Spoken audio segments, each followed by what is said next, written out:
নতুন নকশার রিকশা তৈরি করেছেন বাংলাদেশ প্রকৌশল বিশ্ববিদ্যালয়ের যন্ত্রকৌশল বিভাগের অধ্যাপক মোহাম্মদ এহসানের নেতৃত্বে ৬ সদস্যের গবেষক দল।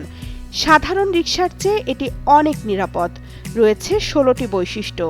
দেশে প্রচলিত ১২ ধরনের ব্যাটারি চালিত রিকশার নিরাপত্তার ত্রুটিগুলো খুঁজে বের করেন দলটি। নতুন নকশার রিকশার দৈর্ঘ্য হবে ৩.২ মিটার, প্রস্থ ১.৫ মিটার এবং উচ্চতা ২.১ মিটার। সব মিলিয়ে আকার হবে এখনকার রিকশার মতোই। রিকশাটি ৩২৫ থেকে ৪২৫ কেজি পর্যন্ত ওজন সহজেই বহন করতে পারবে, ফলে দুজন যাত্রী নিয়ে চালক সহজেই রিকশা চালাতে পারবেন। সব মশার বিরুদ্ধে সুরক্ষা দিতে এলো বসুন্ধরা এক্সট্রিম অ্যারোসল, মশার বিরুদ্ধে এক্সট্রিম সুরক্ষা। নতুন রিকশায় ব্রেকিং ব্যবস্থা এখনকার চেয়ে অনেক ভালো হবে বলে জানান বুয়েটের দলটির সদস্যরা। বিকল্প পার্কিং ব্রেক সংযোজন করা হয়েছে।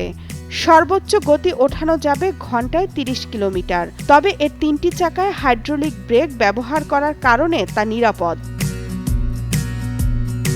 নতুন রিকশায় লুকিং গ্লাস ও ইন্ডিকেটর থাকবে। রিকশা চালকরা লুকিং গ্লাসে পেছনে তাকিয়ে দেখতে পাবেন কোনো যান আসছে কিনা। এতে দুর্ঘটনা হ্রাস পাবে। নতুন রিকশায় ছাউনি ও কাচের উইন্ডশিল্ড থাকবে, ফলে বৃষ্টিতে চালক ও যাত্রীদের ভিজতে হবে না।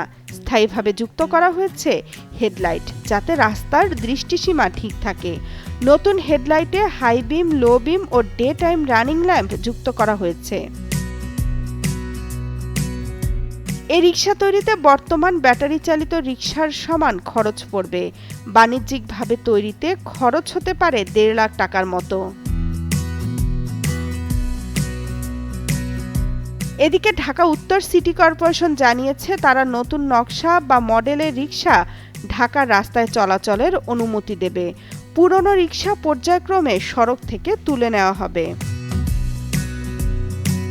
ব্যাটারি একবার চার্জ দিলে প্রায় ১২০ কিলোমিটার দূরত্বে যেতে পারবে নতুন রিকশা। ১.৫ বছর পর পর ব্যাটারি পরিবর্তন করা লাগবে। পুরনো ব্যাটারিগুলো রিসাইকেল করা যায়।